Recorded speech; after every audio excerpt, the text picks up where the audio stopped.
Hello. हाँ जी, तो भाई लोग कैसे हो सब। आज अपन सॉल्व करेंगे leet code POTD 3085 minimum deletion to make string K special. काफी अच्छा क्वेश्चन है, लीड कोड के ऊपर मीडियम मार्क दे और कॉन्टेस्ट बाई वीकली 126 में पूछा गया है। और देखो ये वीडियो लेट इसलिए अपलोड हुई है क्योंकि जो मेरा स्क्रीन रिकॉर्डर था आई डोंट नो उसको क्या हो गया था और उसने पूरी की पूरी मेरी बस आवाज रिकॉर्ड करी और जो मेरी स्क्रीन थी ना वो रिकॉर्ड ही नहीं करी। कल मैंने विंडोज को अपडेट करा था पर पता नहीं क्या हो गया, तो उस वजह से मेरे को अब ये वीडियो को है ना वापस से रिकॉर्ड करना पड़ रहा है। तो काफी आलस आ रहा था तो इसलिए मैंने थोड़े टाइम बाद रिकॉर्ड करी। तो चलो चलते हैं, क्वेश्चन को समझेंगे काफी अच्छे तरीके से, तुम्हारा भाई पूरी चीज समझा देगा। ओके तो चलो चले। तो देखो क्वेश्चन में क्या देके रखा है, you are given a string word. Okay अपन को एक स्ट्रिंग देके रखी वर्ड, ठीक है, और एक इंटीजर देके रखा है के, ठीक है डन। अब देखो अपन को क्या बोला, जो वर्ड है उसको के स्पेशल बनाना है। अब के स्पेशल क्या होगा वो अपन नीचे समझेंगे, पर अभी इन कंडीशन के हिसाब से क्या होगा, के स्पेशल कोई भी स्ट्रिंग के स्पेशल जब होगी जब frequency of word of I minus frequency of word of J, ठीक है, वो लेसर देन इक्वल टू के हो जाएगी। इसका मतलब क्या कि एक स्ट्रिंग कोई भी देके रखी, मान लो अपन को ये एक स्ट्रिंग देके रखी है, ठीक है, इनमें frequency of A frequency of B ऐसा हो देख सकते हो, frequency of B minus frequency of A या फिर डी कुछ भी देख सकते हो, ठीक है। तो आप किसी भी फ्रीक्वेंसी में से किसी भी कैरेक्टर के दूसरे कैरेक्टर के साथ फ्रीक्वेंसी माइनस करोगे ना तो उनकी लेसर देन के होना चाहिए, उन दोनों के बीच का एब्सोल्यूट डिफरेंस, तो वो स्ट्रिंग हो जाएगी अपनी के स्पेशल। अब देखो जो क्वेश्चन में बोल के रखा था ना उसको काफी अच्छे से अपन समझेंगे। चलो चले। देखो तो सबसे पहले एक केस मान लेते हैं, अपन ने एक स्ट्रिंग ले ली, डन। अब अपन को बोला एक हाइपोथेटिकल केस, एक स्टोरी समझते, ठीक है, एक स्टोरी की तरह आप देखोगे तो मैं बोलता हूं चलो आप लोग एक जज हो, ठीक है, आपका काम क्या है, आपका काम बस इतना है कि आपको लोगों आएंगे स्ट्रिंग्स देते जाएंगे, ठीक है, स्ट्रिंग्स मल्टीपल बहुत सारे स्ट्रिंग देंगे और आपको एक स्ट्रिंग में हर स्ट्रिंग में बताना है कि ये जो स्ट्रिंग है, ठीक है, वो के स्पेशल है या नहीं है, ठीक है, तो के स्पेशल है या नहीं बताना था, डन। तो देखो मेरे जैसे जो बुद्धिमान लोग नहीं होते, ठीक है, तो वो लोग क्या करते हैं, अब वो लोग ये बोलेंगे कि frequency of A minus frequency of B इस स्ट्रिंग के लिए देखे तो हर कैरेक्टर की वो फ्रीक्वेंसी माइनस करेंगे, ठीक है, हर कैरेक्टर के लिए देखेंगे कि क्या इसमें पॉसिबल है, क्या इसमें पॉसिबल है, क्या इसमें पॉसिबल है, ठीक है। तो वो क्या चेक करेंगे कि किसी भी दो कैरेक्टर की फ्रीक्वेंसी के बीच का जो डिफरेंस है वो क्या मेरा ग्रेटर देन के आ सकता है या नहीं आ सकता है, ठीक है। तो वो तो बहुत बड़ी टाइम कंज्यूमिंग प्रोसेस है और बहुत ज्यादा टाइम लग जाएगा, हार्ड वर्किंग है, सीधी सी बात है। अब देखो आपके जैसे जो लोग हैं, जो बिल्कुल भगवान ने इनको भेजे इसलिए ताकि वो कोड को ऑप्टिमल तरीके से लिखे और बिल्कुल हार्ड वर्क को खत्म कर दे और बिल्कुल छोटे में काम खत्म करे,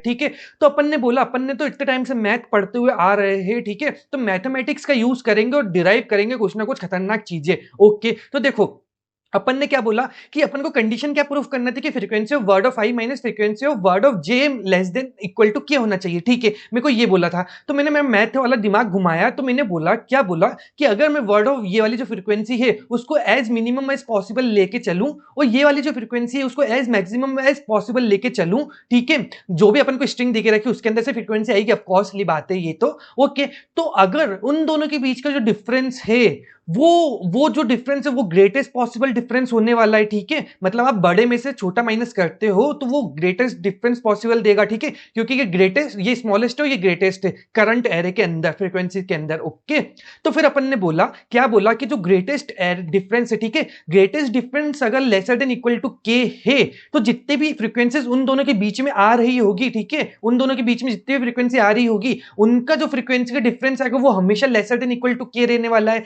ठीक है। देखो इसको नंबर लाइन के फॉर्म में भी अपन ने अभी प्रीवियस वीडियोस प्रीवियस पीओटीडीज में देखा था, ठीक है, पर इसलिए अपन इसको आज क्यों एक एग्जांपल से समझ लेंगे क्योंकि ऐसा हो सकता है कि बहुत सारे लोगों ने वाली वीडियोस नहीं देखी हो, तो अपन उसको एक बार कंसेप्ट को बहुत अच्छे से ग्रास्प करने की कोशिश करेंगे कि एक्चुअली में मैंने बोलने की क्या कोशिश करी है और प्रूफ क्या करना चाहता हूं। मान लेते अपन को मल्टीपल कैरेक्टर्स देके रखे, ठीक है, उन कैरेक्टर्स की फ्रीक्वेंसी अपने पास है, फ्रीक्वेंसी के ऊपर ही डील करना है कैरेक्टर के, तो बस अपन ने फ्रीक्वेंसी लिख ली सीधी सीधी। ओके तो अब अपन ने बोला इन दोनों के बीच में ग्रेटेस्ट डिफरेंस पॉसिबल क्या होगा इस स्ट्रिंग में, ठीक है, तो इस स्ट्रिंग में आपने बोला कि ग्रेटेस्ट ले लो स्मॉलेस्ट ले लो, तो 10 माइनस 20 करोगे तो आपको 10 मिल जाएगा, ठीक है, तो 10 is the greatest possible difference, ठीक है। अब इससे ज्यादा डिफरेंस मिल सकता है क्या, नहीं मिल सकता, क्यों नहीं मिल सकता, अपन ट्राई करके अपन जो अपन ने आइडियोलॉजी अपन ने अभी जो डिस्कस करी ना इंट्यूशन उसको प्रूफ क्या करेंगे अपन, रॉन्ग करेंगे, ठीक है, तो रॉन्ग करने की कोशिश करा अपन ने। तो अब क्या हुआ, अपन ने बोला 10 माइनस 17 करके देखो, ओके तो 7 मिला। 10 माइनस 11 करके देखा तो 1 मिला। 20 माइनस 14 करके देखा तो 6 मिला। ठीक है, अपन क्या कर रहे हैं, ये फ्रीक्वेंसीज के कॉम्बिनेशंस बना रहे हैं, ठीक है, और उन सबके सारे के सारे कॉम्बिनेशन के साथ ट्राई कर रहे हैं कि अपन को 10 से ज्यादा मिल सकता है क्या कोई आंसर। ओके, तो देखो इसलिए मैंने सारे के सारे कॉम्बिनेशन ट्राई करे और मैंने देखा कि नहीं, मेरे को कोई भी आंसर 10 से ज्यादा मिल ही नहीं सकता। एटमैक्स मेरे को 10 मिल सकता है, जब मिलेगा 10 जब मैं बाउंड्री लूंगा, बाउंड्री मतलब 10 और 20 लूंगा तभी मेरे को 10 मिलेगा। अदरवाइज मैं इनके बीच के जितने भी एलिमेंट लूंगा तो मेरे को 10 से हमेशा कम ही मिलने वाला है। तो इसी से मेरे को एक बात प्रूफ हुई, क्या प्रूफ हुई, कि देखो बिगेस्ट माइनस स्मॉलेस्ट, ठीक है, वो हमेशा लेसर देन इक्वल टू डिफ होने वाला डिफरेंस जो भी अपना है। Okay done. अब देखो, अब क्या मैं रेंज निकालने की कोशिश कर रहा हूं, ठीक है, मिनिमम की मैक्सिमम रेंज निकालने की कोशिश कर रहा हूं, इसलिए मैंने ये जनरलाइज फॉर्मूला लिखा है। तो अब big minus small lesser than equal to K होगा, क्यों, क्योंकि जो डिफ है वो अपना के बराबर है ना इस क्वेश्चन के अंदर। तो इसी से मेरी जो बिगेस्ट रेंज आई, बिगेस्ट की रेंज क्या आई, वो के प्लस स्मॉल तक आई। ठीक है, इससे अपन को क्या पता चला कि अपन अब जो बिग है, बिग नंबर एटमैक्स कितना बड़ा ले सकते हैं, स्मॉल प्लस के जितना भी बड़ा नंबर आएगा वो अपना बिगेस्ट नंबर पॉसिबल होगा उस सब एरे को सेटिस्फाई करने के लिए। अगर आप इससे एक भी ज्यादा नंबर लोगे तो जो डिफरेंस है ना के से, वो के से बड़ा देने लग जाएगा। के से अब के नहीं देगा, के से बड़ा ही देगा हमेशा। ठीक है, तो देखो अपनी जो रेंज आई ना, रेंज क्या आई, रेंज आई अपनी स्मॉलेस्ट और बिगेस्ट, ये अपनी रेंज होती है ना, और अपन बिग माइनस स्मॉल करते हैं। ठीक है, तो अपन ने स्मॉल का अभी तो प्रूफ करा कि जो बिगेस्ट है वो एटमैक्स कितने ज्यादा से ज्यादा कितना जा सकती है, वो जा सकती है स्मॉल प्लस के पे जा सकती है। ओके, तो स्मॉल, अब देखो इनको माइनस करके देखें तो क्या आएगा, देखो ये इतनी ग्रेटेस्ट है स्मॉल प्लस के माइनस स्मॉल। ठीक है, तो ये करोगे तो ये दोनों कैंसिल हो जाएंगे, अपन को इन द एंड क्या मिल जाएगा, के। तो ये तो अपना मैक्सिमम पॉसिबल रिजल्ट था, अपन इससे ज्यादा नहीं जा सकते थे, है ना। तो रेंज किसी भी स्मॉल नंबर के लिए अपन ने कैसे निकाली, आई होप आप लोगों को ये अच्छे से समझ में आया होगा। ठीक है, तो अपन अब चलते हैं, इसको एग्जांपल से बहुत अच्छे से समझेंगे। ठीक है, तो देखो अपन को एक एरे देके रखा है, ठीक है, एरे में 2 5 1 8 3 6 10 देके रखा था। ओके, अपन को क्वेश्चन क्या बोला है, क्वेश्चन ये बोला है कि अपन को ऐसे सब एरेज निकालना है जिनके बीच में मान लो अपन को ऐसे ग्रुप्स बनाना है कि ग्रुप्स में आप मल्टीपल एलिमेंट डाल सकते हो। ठीक है, पर उसके अंदर जो मिनिमम होगा वो और जो मैक्सिमम होगा वो, ठीक है, उन दोनों के बीच का जो डिफरेंस है वो लेसर देन इक्वल टू के होना चाहिए। आपको ऐसे ग्रुप्स बनाना है इस एरे का यूज करके। ओके, तो डन। तो आपने बोला जो अभी अपन ने टेक्निक ऊपर सीखी, अपन उस टेक्निक का यूज करेंगे। ओके, तो अपन ने सबसे पहले सॉर्ट कर दिया एरे को। अब आप लोग बोलोगे कि भैया मैं सॉर्ट क्यों करूं, देखो अगर आप सॉर्ट नहीं करोगे तो अपन ने अभी तक देखा ना कि स्मॉलेस्ट फाइंड करना सबसे पहले, तो स्मॉलेस्ट फाइंड करने के लिए आप एक लूप लगाओगे, ठीक है, बिग ऑफ एन की लूप लगी। फिर उसके बाद आपकी कुछ रेंज आएगी, ठीक है, तो रेंज जो आई, अब उस रेंज को आप ढूंढोगे ना, इस पूरे एरे के अंदर उस रेंज के एलिमेंट्स को ढूंढोगे। फिर उसके बाद तो आपकी कॉम्प्लेक्सिटी कितनी हो गई, n इंटू एन की हो गई। ठीक है, एक बार आपने मिनिमम ढूंढा, फिर उसके बाद उस रेंज में जो भी मिनिमम थे उतने अपने एलिमेंट्स ढूंढे, तो कॉम्प्लेक्सिटी जबरन में बढ़ गई। तो लेकिन अगर आप सॉर्ट करते तो सॉर्ट की कॉम्प्लेक्सिटी क्या होती है, एन लॉग एन।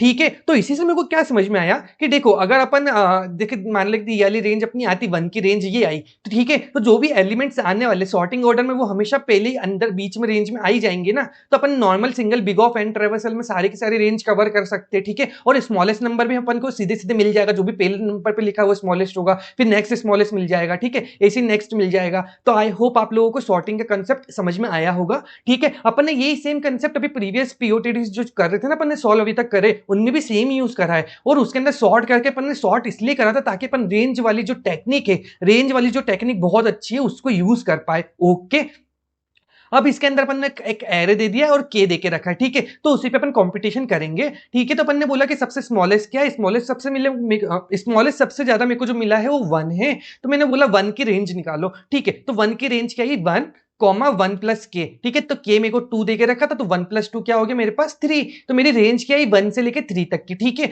तो मतलब जो मेरा पहला ग्रुप होगा उसके अंदर मैक्सिमम हो सकता है और मिनिमम हो सकता है 1, और जो मैक्सिमम हो सकता है वो हो सकता है 3। ओके, तो इनके बीच के अंदर जो भी एलिमेंट है वो सब तो आ ही सकते हैं। ओके, तो फिर अपन ने बोला कि अपन ने इसमें पूरा ढूंढा, देखो 1 2 3, तो एक पूरा ग्रुप बन के सब रहेगा। ओके, आई होप ये वाली बात समझ में आ गई होगी। तो रेंज से अपन को क्या फायदा मिला, ये बात आई होप बहुत अच्छे से समझ में आ गई। फिर अपन नेक्स्ट स्मॉलेस्ट पे गए। ठीक है, अपन ने इन तीनों का ग्रुप तो बना दिया। अब उसके बाद देखो जो 5 था वो रेंज के बाहर था। ठीक है, तो अपन 5 से अब नया ग्रुप बनाएंगे, और उस ग्रुप में जो सबसे स्मॉलेस्ट होगा वो तो 5 होने वाला है। ओके, तो फिर 5 की रेंज निकाली, तो 5 5 प्लस 2, तो क्या आया 7। ओके, तो 7 के लिए अब अपन कैलकुलेट करेंगे, देखो 5 आ गया, 6 आ गया। अब ये 8 आएगा क्या, नहीं आएगा, क्योंकि देखो 7 से बड़ा है 8, है ना। तो अपन ने क्या बोला, अपना जो नया सब एरे बना उसके अंदर आएंगे 5 एंड 6 अपने स्मॉलेस्ट एलिमेंट आ गए। ओके, तो ये वाला सब एरे भी सेटिस्फाई करेगा कौन सी कंडीशन कि ग्रेटेस्ट माइनस स्मॉलेस्ट का जो डिफरेंस होना चाहिए वो लेसर देन इक्वल टू के होना चाहिए। ओके, फिर अपन आगे गए, अब नेक्स्ट ग्रुप स्टार्ट करा, तो नेक्स्ट ग्रुप का स्मॉलेस्ट कौन सा होने वाला है 8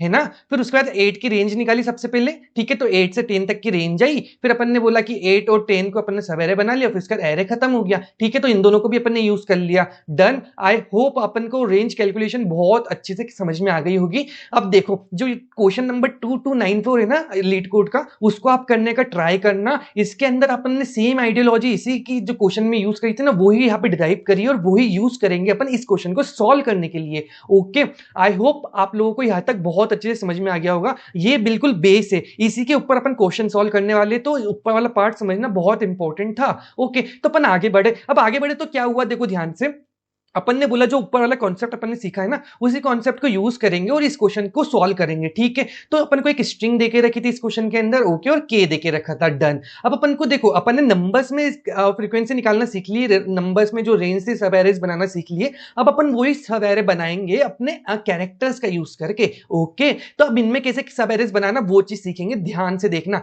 ओके, तो सबसे पहले अपना रूल क्या था, सबसे स्मॉलेस्ट कैरेक्टर मतलब लेना जो सबसे स्मॉलेस्ट टाइम आ रहा हो। तो अपन ने देखो सबसे पहले बोला कि जो ए है वो सबसे कम टाइम्स आ रहा है फ्रीक्वेंसी में, तो अपन ने 1 ले लिया, तो 1 उसकी फ्रीक्वेंसी है 1, तो इसकी रेंज कैलकुलेशन करा तो क्या हुआ 1 प्लस के। ओके, तो क्या है अपनी रेंज 1 प्लस 2 इक्वल टू 3।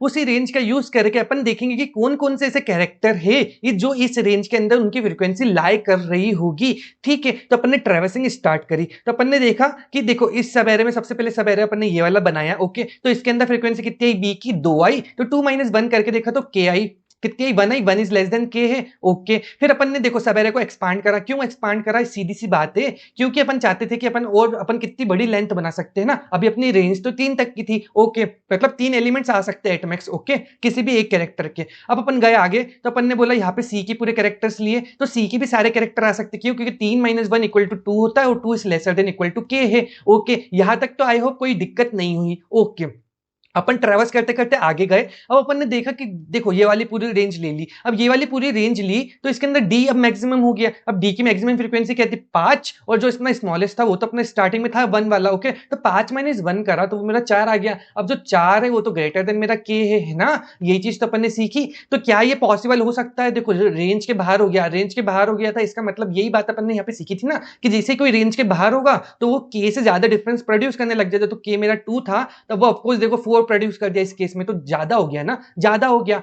तो अपन को क्या करना पड़ेगा, अपन इन सब पार्ट को मत लो। ओके, तो इन सबको डिलीट कर दो, ये एक पॉसिबल केस सिनेरियो है। तो अपन ने बोला कि देखो अपन ने 5D को डिलीट कर दिया, तो अपन 5D को डिलीट करेंगे तो अभी करंट आंसर मेरा 5 है। ओके, और जो मेरी के स्पेशल स्ट्रिंग जो करंटली बनी है वो है ABBCCC। ओके, जो मेरी सेटिस्फाई करेगी कंडीशन को के स्पेशल वाली। ओके, फिर मैंने सोचा, अब यहीं पे मैंने दिमाग लगाया कि क्या मैं इस आंसर को जो मैंने डिलीट करे उनको कम कर सकता हूं क्या। ओके, फिर मैं आगे गया, फिर मैंने देखा कि देखो एक चीज तो श्योर है कि अपन को मैक्सिमम 3 कैरेक्टर्स ले सकते थे, ये बात तो अपन ने ऊपर भी डिस्कस करी थी। तो इसके तो 5 आ रहे थे, इसलिए अपन ने बोला इन सबको हटा ही दो। लेकिन इनको हटाने से पहले अपन ने बोला कि इनसे जितने अपन ले सकते उतने तो ले लो, उतना पार्ट तो ले लो। कितना पार्ट ले सकते अपन ने रेंज देखी, तो रेंज का मैक्सिमम कितना आया था, 1 के लिए रेंज का मैक्सिमम आया था 3। तो अपन ने बोला था मैं एटलीस्ट 3 तो कंसिडर कर सकता हूं ना मेरे सब एरे के अंदर। ओके, तो मैंने क्या बोला कि मैं इतना सब एरे बना सकता हूं और इतनों को डिलीट कर दो बस, है ना। तो देखो 5 में से मैंने कितने सिलेक्ट कर, रेंज जितने, रेंज कितनी थी 3, है ना। तो यही बात सबसे इंपॉर्टेंट थी इस क्वेश्चन को सॉल्व करने के लिए कि आप बचे हुए फ्रीक्वेंसीज में से कितना पार्ट लेना था और कि उससे सब एरेज बनाना थे। और डिपेंड करेगा कि जो स्मॉलेस्ट है ना उसके ऊपर डिपेंड करेगा कि अपन कितनी जो बिगेस्ट फ्रीक्वेंसीज है उनमें से कितना पार्ट ले, कितनी रेंज ले, है ना। ये बात ध्यान रखना, भी अपन अच्छे से सॉल्व करेंगे तो समझ में आते जाएगा धीरे धीरे। अब देखो, तो अपना पहला 5 आंसर था, 5 के बाद अपन ने 5 में से कितना लिया, 3 ले लिया इस सवेरे को बनाने के लिए, ये वाले को बनाने के लिए, है ना।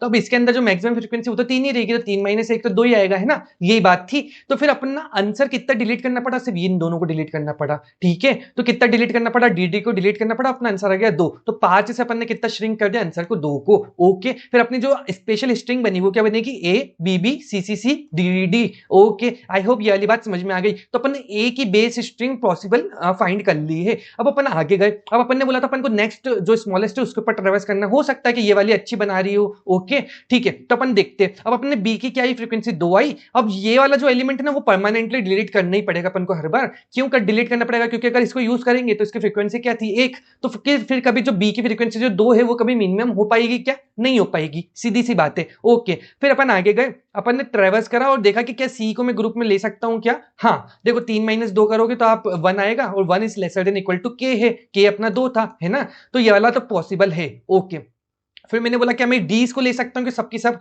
तो देखो अपना आंसर आएगा 5 - 2 3 आया, 3 is greater than equal to 2 है, 2 क्या था अपना के है ना, तो फिर ये इनको नहीं ले सकता। तो फिर इसमें क्या करेंगे, पर कितना मिनिमम ले सकता हूं मैं इनमें से? मैं इनमें 5 तो नहीं ले सकता, लेकिन कितना मिनिमम इनमें से ले सकता हूं जो मेरी मैक्सिमम रेंज हो मेरे मिनिमम की। ध्यान रखना, ये बोला मैंने, क्या बोला कि जो अपनी रेंज आई थी ना बी की, जो बी अपना मिनिमम क्या था 2, उसकी मैक्सिमम रेंज थी 4। ठीक है, ए के केस में अपनी मैक्सिमम रेंज थी 3, अब बी के केस में अपनी मैक्सिमम रेंज बढ़ गई 4 हो गई। तो इसका मतलब क्या है कि अब मैं 4 एलिमेंट्स को ले पाऊंगा इस जगह पे, 1 2 3 4 है ना, ये 4 एलिमेंट्स को ले पाऊंगा। ओके तो देखो ये वाले एलिमेंट्स को मैंने ले लिया, तो ये वाले एरे को ले लिया और डिलीट कितने को करना पड़ा? ये एक को है ना, तो अपना आंसर तो इंप्रूव हुआ, लेकिन अब क्या हुआ कि अपन ने ए को तो डिलीट ऑलरेडी कर ही दिया था, तो अपने टोटल डिलीशन कितने होगा? ए एंड डी, इन दोनों को डिलीट करना पड़ेगा अपन को। आई होप बहुत अच्छे से समझ में आ रहा होगा अपन कैसे बड़े बड़े पार्टीशन में से छोटे पार्टीशन तोड़ रहे हैं, ताकि अपने जो छोटे सब एरेज है ना उनको सेटिस्फाई करने के लिए।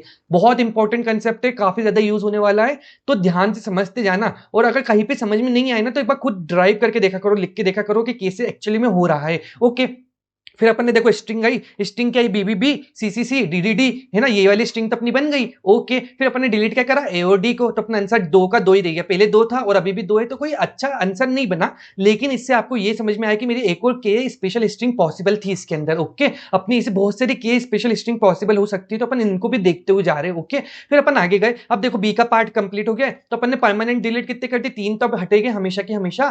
फिर उसके बाद अपन ने बोला अब सी से स्टार्ट करो, तो सी का मिनिमम क्या था? 3, उसकी रेंज निकाली 3 + 2 आया 5। ओके तो मैक्सिमम 5 आ सकते हैं, तो ठीक है अपन ने पहले सी के लिए देखा, फिर डी के साथ देखा, तो डी के साथ देखा तो ऑफकोर्स देखो 5 - 3 हुआ तो वो 2 आ गया, 2 is lesser than equal to K है। ओके तो अपन इतना पूरा बना सकते हैं, कोई इशू नहीं है। तो फिर अपन ने बोला कितना डिलीट करना पड़ा इस केस में अपन को? ए बी बी। ओके और जो अपनी स्पेशल स्ट्रिंग आई वो आई C C C D D D D D. Okay तो डिलीशन कितना हुआ? ए बी बी का कितना आया काउंट? 3। तो देखो 3 जो है वो बड़ा है 2 से, मतलब अपन कोई आंसर को अपडेट करेंगे क्या? नहीं करेंगे, अपना 2 सबसे मिनिमम पॉसिबल डिलीशन था अभी तक। ओके फिर अपन आगे गए, अब आगे गए तो अपन डी, अब डी पे आ गए अपन है ना, फाइनली लास्ट इंडेक्स पे आ गए। अब अपन ने बोला यहाँ पे कि देखो 5 - 5 कराओ, 5 - 5 करोगे तो 0 आएगा। अब अपन ने इसकी रेंज भी कैलकुलेट करी तो 5 से लेके 7 तक की इसकी रेंज आई, मतलब मैक्सिमम में 7 एलिमेंट ले सकता था, लेकिन इसके बाद तो कोई एलिमेंट थे ही नहीं, तो अपन को ये भी नहीं ले पाएंगे, तो अपन इसी में सेटिस्फाई कर देंगे। तो अब अपनी क्या स्पेशल स्ट्रिंग बनेगी? D D D D D, और डिलीशन कितना करना पड़ा? इतना पार्ट अपन को डिलीट करना पड़ा, तो A B B C C C delete करना पड़ा, विच इज ऑफ लेंथ 6 है ना, ये 6 लेंथ का है, तो अपन को 6 लेंथ डिलीट करना पड़ी। तो अपना आंसर क्या अपन अपडेट करेंगे क्या? नहीं करेंगे, क्योंकि अपन को मिनिमम आंसर अभी तक 2 मिला है। ओके तो आई होप अपन ने कैसे इसको अपन ने स्ट्रिंग के अंदर एक्चुअली में पहले देखो, सबसे पहले अपन ने एरे के अंदर मिनिमम रेंज निकाला, फिर मैक्सिमम रेंज निकाला। ओके फिर अपन ने उसी कॉन्सेप्ट को यूज करा, अपने स्ट्रिंग के अंदर मिनिमम एंड मैक्सिमम रेंज निकाला। ठीक है तो देखो इन क्वेश्चन को आप अगर इसी तरीके से सॉल्व करोगे ना रेंज वाले कॉन्सेप्ट से, तो काफी इजीली और अच्छे तरीके से होगा। लेकिन अगर आपने जो पुराने पीओटीडी है और आपने मेरी वीडियोस नहीं देखी होगी, आप पहली बार देख रहे हो, तो आप लोगों ने उसको कुछ और तरीके से सॉल्व करा होगा, कुछ फॉर्मूला निकाला होगा या फिर कुछ अनसन तरीके से सॉल्व करा होगा। तो रेंज वाले कॉन्सेप्ट से अगर आप इन सबको सॉल्व करोगे ना, तो काफी इजीली आपको लगेगा कि हाँ ये क्वेश्चन कैसे सॉल्व हो रहा है, इंट्यूशन जो है वो अप्रोच जो है वो आएगी। ओके अब फाइनल जो अपना स्मॉल ऑब्जर्वेशन एक और मिली, क्या मिली देखो, अब देखो अपन जो कैरेक्टर्स में डील कर रहे हैं, ठीक है, इन द एंड अपन तो उनकी फ्रीक्वेंसीज देख रहे हैं ना, जब अपन सब एरेज बना रहे थे तो अपन कैरेक्टर्स थोड़ा ना देख रहे, उनकी फ्रीक्वेंसीज देख रहे थे कि कितनी फ्रीक्वेंसी आ रही है, 1 आ रही है, 2 आ रही है, 5 आ रही है, 3 आ रही है। ठीक है और उस हिसाब से अपन उसकी रेंज कैलकुलेट कर रहे हैं ना, ये बात तो इंपॉर्टेंट थी। तो इसी से मेरे को क्या समझ में आया कि क्यों ना अपन ऐसा कर लेते हैं कि जो कैरेक्टर्स देखे रखे ना, उन कैरेक्टर्स का अपन एक फ्रीक्वेंसी वेक्टर बना लेते हैं और उसको सॉर्ट कर लेते हैं, और उसके ऊपर अपन ने जो रेंज वाली आइडियोलॉजी पढ़ी वो लगा लेते हैं, है ना। आई होप आप लोगों को बहुत अच्छे से समझ में आया होगा। तो देखो इस केस में अपन इसको कन्वर्ट करेंगे तो क्या होगा, ए 1 बार आ रहा है, बी अपना 2 बार आ रहा है, सी अपना 3 बार आ रहा है, डी अपना 5 बार आ रहा है ना, तो इजीली कन्वर्ट तो हो गया। अब इसके बाद अपन एक और चीज समझते हैं कि जो इसका वी का मैक्सिमम साइज है, वी का मैक्सिमम साइज क्या हो सकता है, ये चीज आप गेस करो। देखो ए से लेके जेड तक कैरेक्टर कितने, तो 26 है ना, 26 कैरेक्टर्स होते हैं, तो 26 इसका मैक्सिमम साइज आ सकता है हमेशा, है ना, क्योंकि अपन ने फ्रीक्वेंसीज स्टोर करी। अब ध्यान रखना, तो सबसे पहले अपन क्या करेंगे, एक मैप बना लो, मैप में सारी की सारी फ्रीक्वेंसीज स्टोर कर लो, फिर उन फ्रीक्वेंसीज को एक वेक्टर में डाल दो, ये चीज कर सकते हैं ना। तो आई होप आप लोगों को समझ में आ रहा होगा कि अपन कोड में क्या करने वाले हैं। तो देखो जो नोट्स है वो सारे के सारे अपलोड हो चुके हैं, आप डिस्क्रिप्शन में जाना, वहां से चेकआउट कर लेना। एंड उसके बाद अपन अब कोड समझते हैं। देखो तो कोड में सबसे पहले क्या देके रखा है, अपन ने सबसे पहले फ्रीक्वेंसी कैलकुलेट करी, ओके, वर्ड की जो भी वर्ड पे कैरेक्टर्स थे उनकी फ्रीक्वेंसी कैलकुलेट करी, फिर उसके बाद जो भी फ्रीक्वेंसी थी उनको अपन ने वेक्टर में स्टोर करवाया, फिर उस वेक्टर को सॉर्ट करा। ओके, यहां तक बहुत इजी था। अब अपन आगे गए, अपन ने ट्रैवर्सिंग करना स्टार्ट करी। देखो अब ट्रैवर्सिंग कैसे स्टार्ट करी, आई पहले यहाँ पे आया, ठीक है, और जे अपनी स्टार्ट होगा यहाँ से पूरा यहाँ पे ट्रैवर्स करना। ओके, फिर अपन ने बोला सबसे पहले करंट एलिमेंट कितने आ गए, करंट अपना टोटल कितना हो गया 1, है ना, करंट टोटल तो अपना 1 होगा। फिर उसके बाद अपन ने स्टार्ट करी उसकी रेंज निकालना, मतलब कितने एलिमेंट में हर एक से ले सकता हूँ, ठीक है, हर एक से मैं कितने पार्टीशन ले सकता हूँ, कितना ले सकता हूँ, कितना ले सकता हूँ। ओके, तो फिर मैंने बोला कि सबसे पहले ऐसा हो सकता है कि देखो मेरी मैक्सिमम तो 3 थी, है ना, मैक्सिमम में 3 ले सकता हूं, लेकिन ऐसा हो सकता है कि कोई कैरेक्टर हो जिसकी कम फ्रीक्वेंसी आ रही हो, जैसे इस केस में 2 आ रहा है, ठीक है, तो 2 तो मेरा कम है, लेसर देन 2 है, मतलब 3 है, ठीक है, तो मैं इसको 3 तो ले नहीं सकता, इसमें से 2 ही ले सकता हूं, तो जितने हैं मैंने उतने ले लिए, है ना, यहाँ पे जितने थे उतने ले लिए, एलिमेंट में प्लस कर लिए, तभी मेरे एलिमेंट कितने होगा 1 + 2 = 3। ओके, फिर अपन आगे गए। अब आगे गए तो अपन ने बोला कि देखो जब अपन इस केस पे आएंगे, फिफ्थ वाले केस पे, तो जब अपन ने देखा कि 5 एलिमेंट मेरे पास आ गए हैं, अब 5 को तो मैं ले नहीं सकता हूं, है ना, 5 फ्रीक्वेंसीज को मैं तो ले नहीं सकता हूं, तो मैं क्या बोलूंगा इस जगह पे, मैं बोलूंगा कि 5 में से मेरे को कितने एलिमेंट लेना जितनी मेरी रेंज का मैक्सिमम था। तो 1 का मेरा मैक्सिमम क्या था, रेंज का 3 था, तो मैं 3 एलिमेंट्स ले लूंगा 5 में से, है ना, 1 के लिए, 1 के लिए मैं 5 में से कितने लूंगा, 3 लूंगा बस, है ना, ठीक है। तो यही मैंने बोला, देखो यहाँ पे ध्यान से यही बोला मैंने कि उतने लो जितनी मैक्सिमम रेंज है अपनी करंट मिनिमम की। ओके, अब आई थिंक यहां तक समझ में आ गया होगा। फिर अपन ने बोला कि अब कितने मेरे बचे हुए वर्ड है उतने डिलीट कर दूंगा मैं। तो देखो अपना टोटल कितने वर्ड आ गए होंगे अभी तक, ये वाले इतने के इतने वर्ड अपने पास आ गए होंगे, तो इसका साइज कुछ आया होगा, मान लो इसका साइज कुछ आया होगा ए, और इसका टोटल साइज का कितना एन, तो एन माइनस ए करोगे तो कितना मिल जाएगा आपको, बची हुई स्ट्रिंग का साइज मिल जाएगा, तो इस केस में आपको 2 मिल जाएगा, ठीक है। तो फिर फाइनली अपन ने उसको, अब जो भी आंसर आते जाएंगे अपन उन सबको मिनिमम लेते जाएंगे उन सबके साथ, और अपन ऐसा हर रेंज के लिए करेंगे, ठीक है। अब देखो मान लो आई का ट्रेवर्सल ये वाला कंप्लीट हो गया, तब आपका आई कहां पे जाएगा, अब आपका आई यहाँ पे आएगा, और जे का ट्रेवर्सल यहाँ से स्टार्ट होगा, और अब जे के, अब जब आई 2 है तो 2 के लिए रेंज बढ़ गई, 4 हो गई, तब 5 में से आप कितना लोगे, 5 में से आप 5 में से 4 + 1 करोगे और 4 को ले लोगे। ओके, आई होप आपको स्ट्रिंग वाले कॉन्सेप्ट को अच्छे से समझ में आया होगा। जो अपन ने लास्ट क्वेश्चन सॉल्व करा था ना, जो पीओटीडी परसों सॉल्व करा था, उसके अंदर अपन ऐसा नहीं कर सकते थे, किसी नंबर को तोड़ के नहीं ले सकते थे, पर इसके अंदर कैरेक्टर्स थे और कैरेक्टर्स को अपन तोड़ के ले पा रहे हैं, है ना, तो इसीलिए इस क्वेश्चन में बस यही पार्ट अच्छे से सोचना था। तो कॉम्प्लेक्सिटी क्या आई, देखो इसकी कॉम्प्लेक्सिटी क्या होगी, बिग ऑफ एन, क्योंकि अपन पूरे के पूरे वर्ड के ऊपर ट्रेवर्स कर रहे हैं, है ना। फिर उसके बाद अपन देखो यहाँ पे सॉर्ट कर रहे हैं, तो सॉर्ट की कॉम्प्लेक्सिटी क्या होती है, एन लॉग एन, अपन को टोटल 26 कैरेक्टर है तो 26 × 26 लॉग एन। ओके, फिर देखो एक और चीज, अपन ये लूप कितनी बार चला रहे पूरे सब एरेस के लिए, सारे के सारे सब एरेस ट्राई कर रहे फॉर्म करने का, तो सब एरेस की कॉम्प्लेक्सिटी क्या होती है, n²। अब n² अपन को इस केस में क्या था, n अपना 26, तो 26 × 26, है ना। तो आई होप आपको ये कॉम्प्लेक्सिटी पूरी की पूरी समझ में आ गई होगी। फिर स्पेस कॉम्प्लेक्सिटी क्या हो रही है, देखो मैप के लिए अपन ने 26 × 2 लिख के रखा है, और इसके लिए वेक्टर के लिए अपन ने 26 लिख के रखा है, ठीक है। फिर मैंने बोला कि मैं इसी को क्या ऑप्टिमाइज कर सकता हूं, देखो मेरे को एक टेक्निक तो पता थी कि मेरे को विदाउट मैप का यूज करे मैं वेक्टर में सीधे स्टोर करवा सकता हूं कि इनकी फ्रीक्वेंसी, ठीक है। तो देखो अपन इसी को करेंगे और यही तरीके ने बीट कराया 100% को। ओके, तो देखो अपन आए यहाँ पे C++ में अपन ने देखा कि मैं क्या करता हूं कि किसी भी कैरेक्टर को मेरे को कन्वर्ट करना रहता है उसके इंटीजर फॉर्मेट में, तो मैं ए को माइनस कर देता हूं, है ना। तो मैंने बोला कि मैंने हर कैरेक्टर को इसके इंटीजर फॉर्मेट में कन्वर्ट कर दिया और वेक्टर बना लिया 26 साइज का, ठीक है। ये वाली technique upon 100 of time use करते हैं, ठीक है। तो मैंने फ्रीक्वेंसी वेक्टर बनाया हर कैरेक्टर का, फिर उसके बाद मैंने उस फ्रीक्वेंसी को सॉर्ट कर लिया, है ना। फिर उसके बाद क्या करा, उसके बाद मैंने बोला ऐसे कैरेक्टर्स हो सकते थे, देखो इसके अंदर ए से लेकर डी तक के कैरेक्टर आ रहे हैं, लेकिन जो ई से लेकर जेड तक कैरेक्टर है, ओके, जो ई से लेके जेड तक के कैरेक्टर है, जो ई से लेके जेड तक के कैरेक्टर्स है उनमें क्या सिस्टम होने वाला है, देखो उन सब की फ्रीक्वेंसी जीरो रहने वाली है ना, और उन सब पे ट्रेवर्स करना तो यूजलेस है क्योंकि अपनी मेन तो इनमें कैलकुलेशन चलेगी है ना।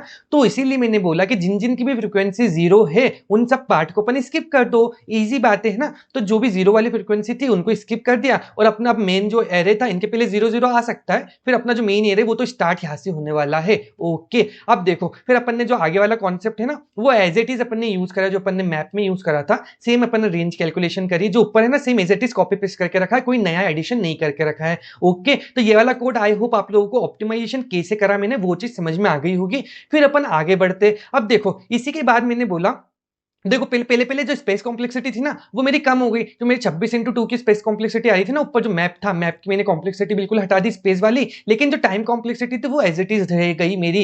तो मैंने बोला कि जो मेरे सब एरेस का जब भी मेरे को ध्यान आता, ठीक है, जब भी आपको सब एरेस का आइडिया आता तो जब उसके साथ साथ जब आपको आना चाहिए स्लाइडिंग विंडो का आइडिया, ठीक है। तो जैसे सब एरेस आप सॉल्व कर लो उसके बाद आप ट्राई करो कि क्या स्लाइडिंग विंडो से हो सकता है क्या सॉल्व, क्योंकि बहुत सारे क्वेश्चन जो भी सब एरेस से होते हैं वो स्लाइडिंग विंडो से हो जाते जनरली, ठीक है। तो मैंने यही बोला कि मैं इस कॉम्प्लेक्सिटी को कम कर सकता हूं क्या, इसको मैं 26 में बदलने की अब कोशिश करूंगा, ठीक है। तो अब देखो सब एरेस का आइडिया वही है जो अपन ने अभी तक पढ़ा था, बस एक बार अपन उसको डिस्कस कर लेते, ठीक है। अब देखो क्या हो रहा है यहाँ पे, अपनी स्लाइडिंग विंडो में जो एल पॉइंटर था वो हमेशा यहां से स्टार्ट करेगा। ओके, देखो तो सबसे पहले अपन ने इसको कन्वर्ट करा अपने फ्रीक्वेंसी वेक्टर में। ओके, फिर अपन ने क्या बोला कि यहां तक तो अपना एक विंडो पॉसिबल थी। ओके, फिर अपन ने ये वाली विंडो पॉसिबल करने की कोशिश जैसे ही करी वैसे ही अपन को एरर मिल गया। क्या एरर मिला ध्यान से सुनना, जो 5-1 था वो ग्रेटर देन हो गया मेरे के से, के मेरा क्या था 2 था ना। तो फिर मैंने क्या बोला कि अब मैं इसमें कितने ले सकता हूँ, तो मैंने 1 की रेंज निकाली पहले, तो देखो 1 + 2 करा तो 3 आई। ओके, तो अब रेंज वाले वर्ड्स तो ले सकता हूँ ना इसमें से, ठीक है। तो मैं ये वाली स्लाइडिंग विंडो जब मैंने पूरी कंसिडर करी तो इसमें से मैं इतनी विंडो तो ले सकता था, है ना, ये तो अभी तक अपन पढ़ते हुए आ रहे हैं। ओके, तो फिर मैंने क्या बोला कि इतने ले सकता हूं, लेकिन इसके बाद में से भी तो मैं इतने ले सकता हूं, ई में से भी इतने ले पाऊंगा, एफ में से भी इतने ले पाऊंगा। तो मेरे पास मल्टीपल 5 फ्रीक्वेंसीज थी। ओके, पर और इन सब में से मैं एक एक 3 का पेयर ले सकता हूं, है ना, इन सब में से 3 ले सकता हूं, इन सब में से 3 ले सकता हूं। ओके, तो इसी को मेरे को डील करना था। तो सब एरे में मैंने ये ध्यान से देखा कि कितने एलिमेंट्स मेरे पास आ रहे हैं जिसके फ्रीक्वेंसी ग्रेटर देन करंटली है, ठीक है। तो 5 मेरे पास 3 आए, तो 3 × 5 करूंगा तो मेरे को कितना मिल जाएगा 15, है ना।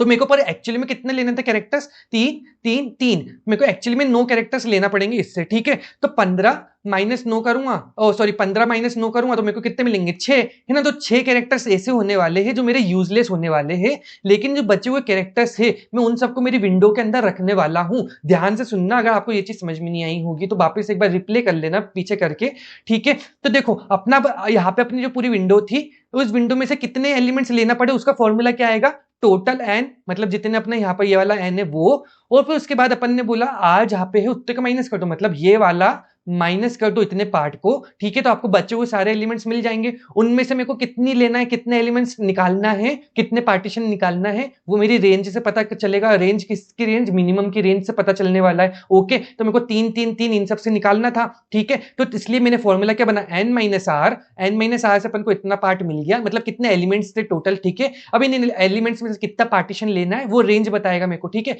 तो इन सबको मल्टीप्लाई करोगे तो आपको क्या मिलेगा, 3 × 3, है ना, इसका साइज क्या आया 3, और फिर इनमें से कितने एलिमेंट लेने थे 3, तो कितना आया 9। ओके, आई होप आपको ये वाली रेंज कैलकुलेशन बहुत अच्छे से समझ में आई होगी कि करंट सब एरे में जब भी अपनी एक्सीड होगी कंडीशन तो फिर अपन ने कैसे इन सबसे पार्टीशन लिया, ठीक है। अब इसी को अपन कोड में लिखने का ट्राई करेंगे। सबसे पहले अपन ने क्या बोला कि जो वेक्टर वाली कंडीशन थी उनको तो अपन ने एज इट इज लिखी, वेक्टर से अपन ने वेक्टर से अपन ने जो फ्रीक्वेंसी कैलकुलेट करी थी ना और सॉर्ट करा था उतना पार्ट तो सेम एज इट इज। फिर उसके बाद अपन ने बोला कि अपन ने एल और आर पॉइंटर बनाए और ठीक है करंट एलिमेंट बनाए। करंट एलिमेंट ये बताएगा कि अभी तक में कितने एलिमेंट मेरी करंट विंडो के अंदर है। ओके, फिर अपन आगे गए, अपन ने बोला अगर जीरोज है तो उनको स्किप करो, सेम जो अपन ने ऊपर लॉजिक देखा था वो। फिर अपन ने बोला जब तक आर मेरा lesser than equal to N है जब तक मेरी विंडो को चलाते जाऊंगा मैं, ठीक है। फिर मैंने बोला कि जैसे मेरी जो डिफरेंस है दो फ्रीक्वेंसीज के बीच का, मतलब जो मिनिमम फ्रीक्वेंसी और जो मैक्सिमम फ्रीक्वेंसी मेरी करंट विंडो के अंदर उन दोनों के बीच का डिफरेंस जो है वो ग्रेटर देन के हो गया। तो मैंने क्या बोला, क्या करना है अपन को, क्या करना है कि अपन सीधे सीधे अब देखो इसको श्रिंक करेंगे। श्रिंक करने से पहले, पर श्रिंक करने से पहले अपन को कैलकुलेट करना पड़ेगा कि कितने एलिमेंट अपन, देखो यहाँ पे ये वाला बना पा रहे थे, ये वाला पूरा, तो ये सब एलिमेंट कैलकुलेट करना पड़ेंगे। तो इसी के लिए क्या फॉर्मूला आया, सबसे पहले अपन ने रेंज निकाली। रेंज किसके लिए निकाली, जो मिनिमम था उसकी रेंज निकाली, तो उसकी रेंज आई अपनी 3। ओके, फिर अपन ने बोला, क्या बोला कि जितनी भी बचे हुए थे उन सब का कैलकुलेशन करो, उन सब में से मैं कितने एलिमेंट निकाल सकता हूं, कितना पार्टीशन निकाल सकता हूं। तो यही फॉर्मूला अपन ने निकाला था ना, तो यही फॉर्मूले से अपन ने निकाला कि कितने मैं एलिमेंट्स उन सब से ले पाऊंगा आगे वाले जिसकी फ्रीक्वेंसी ज्यादा है ना, जो मेरी कंडीशन को डिस्ट्रॉय कर रही है वी ऑफ आर वाले से। ठीक है, तो उन सब से मैंने पार्टीशन लिया, इन सब से पार्टीशन लिया थोड़ा थोड़ा, और फिर उसके बाद सीधी सी बात है, उसके बाद मैंने बोला कि जो भी मेरी एन लेंथ थी, एन लेंथ में से माइनस कर दो, कितना माइनस कर दो, जितना भी मैंने पार्टीशन में यूज कर दिया, मतलब इतना इतना मैंने बनाने के लिए यूज करा है, तो मेरे पास कितना बचा होगा, ये दोनों ये दोनों ये दोनों, तो टोटल कितने बचे, 6 है ना। तो इस पूरे का साइज क्या है, 21। तो अब देखो, तो अपने पास टोटल रिमेनिंग कितने बचेंगे, अपन ने ये देख लिया, रिमेनिंग बचे अपना 21 माइनस 15 टोटल एलिमेंट्स थे जो अपनी विंडो में आए, तो अपना आंसर 6।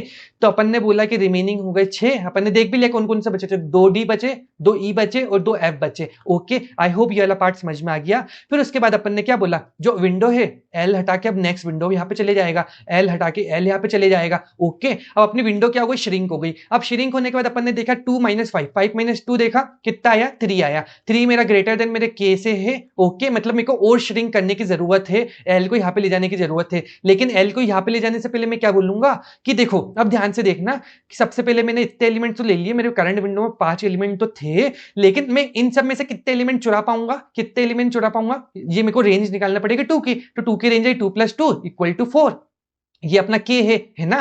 तो फिर मैं अब इनसे कितने ले पाऊंगा, देखो इससे मैं 4 ले पाऊंगा, इससे मैं 4 ले पाऊंगा, इससे मैं 4 ले पाऊंगा। तो 4 × 3 फॉर्मूले के हिसाब से देखे तो 3 × 4। ओके, तो मेरा आंसर कितना आएगा, 12। तो मैं इनमें सब 12 एलिमेंट ले पाऊंगा। 1 के केस में तो मैं 9 ही ले पा रहा था, लेकिन जब मैंने जस्ट मेरी रेंज बढ़ाई एल की, तो मेरे ज्यादा से ज्यादा एलिमेंट और ले पा रहा हूं। ओके, तो फिर देखो यहाँ पे यही चीज हो रही है, यहाँ पे यही चीज हो रही है, बिल्कुल एज इट इज सेम हो रही है। पहले अपन ने एलिमेंट माइनस करा, जो भी यहाँ पे लिखा था, ठीक है, यहाँ पे 1 था तो 1 को अपन ने माइनस करा, ठीक है। फिर उसके बाद अपन ने एल को आगे मूव कर दिया, एल को आगे मूव कर दिया। फिर उसके बाद वापस से अपन ने रेंज कैलकुलेट करी 2 के लिए। फिर उसके बाद अपन ने जो भी आंसर आया उसको अपन ने आंसर के साथ देख लिया कि क्या ये मेरा मिनिमम पॉसिबल आंसर था, अगर था तो फिर उसको अपडेट करो। फिर अपन ने एल को आगे कर दिया।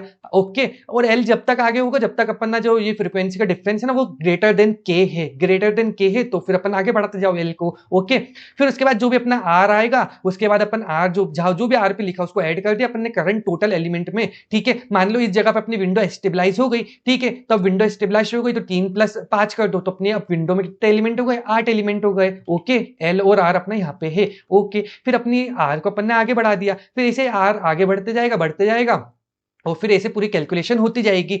आई होप बहुत अच्छे से ये वाला लूप जो कैसे चली अच्छे से समझ में आ गई। ओके, अब अपन गए आगे, अपन ने बोला कि लास्ट में अपन कैलकुलेट कर लो, हो सकता है कि लास्ट विंडो में भी कुछ आंसर मैक्सिमम पॉसिबल बन रहा हो, तो लास्ट विंडो में कुछ बन रहा होगा तो उसके साथ भी अपन सेम आइडियोलॉजी जो अपन ने ऊपर करी ना वो कैलकुलेट करके देख लो रिमेनिंग एलिमेंट का।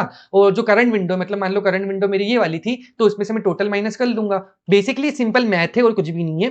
फिर अपन ने बोला रिमेनिंग को उसके साथ आंसर्स के साथ मिनिमम करके देखो, और अगर और मिनिमम आ रहा है तो फिर उसको रिटर्न कर दो। ठीक है, मेरा मुंह तो पूरा दुखने लग गया यार बोल बोल के, हालत खराब हो गई है। तो हाँ यार देखो, मेरे को भी इसको सॉल्व करने में 1 घंटा 2 मिनट 51 सेकंड लग गए थे। ओके, तो क्वेश्चन ऐसा नहीं था कि मजाक में था क्वेश्चन और तुम फ्री में कर लोगे। क्वेश्चन अगर आपको रेंज वाला कॉन्सेप्ट जो अभी तक अपन पढ़ते हुए आ रहे हैं इस वीक के अंदर, अगर वो आपको अच्छे से आता होगा तो क्वेश्चन आप कहीं ना कहीं तक हद तक कर लोगे सॉल्व। लेकिन अगर आपने नहीं पढ़ा रेंज का कॉन्सेप्ट तो ऑफकोर्स 100% नहीं कर पाओगे इस क्वेश्चन को सॉल्व, काफी ज्यादा दिमाग खपाना पड़ेगा आप लोगों को। एंड उसके बाद ये जो टाइम लगा ना मेरे को, ये तो सिर्फ मेरे को ये दो जो मैप और वेक्टर वाली अप्रोच है ना उनको सॉल्व करने में लगा। फिर उसके बाद मैंने देखा था कि मैं इसको स्लाइडिंग विंडो से कैसे सॉल्व करूं, तो मैंने अपने कोड को और ऑप्टिमाइज करने की कोशिश करी, फिर इसको स्लाइडिंग विंडो से सॉल्व करा तो उसमें आधा घंटा और लगा था। देखो मैंने अगर सबमिशन दिखाऊं आप लोगों को तो देखो रॉन्ग आंसर भी मेरे आए हैं ना काफी टाइम्स। तो बस यही आप लोगों को भी ट्राई करते जाना है और हसल करते जाना कॉन्टिन्यूसली। तो हाँ यार, आई होप आप लोगों को सारी की सारी चीजें समझ में आ गई होगी जो भी मैंने बताई। तो मिलते भाई लोग आप लोगों से नेक्स्ट वीडियो में, जब तक के लिए बाय।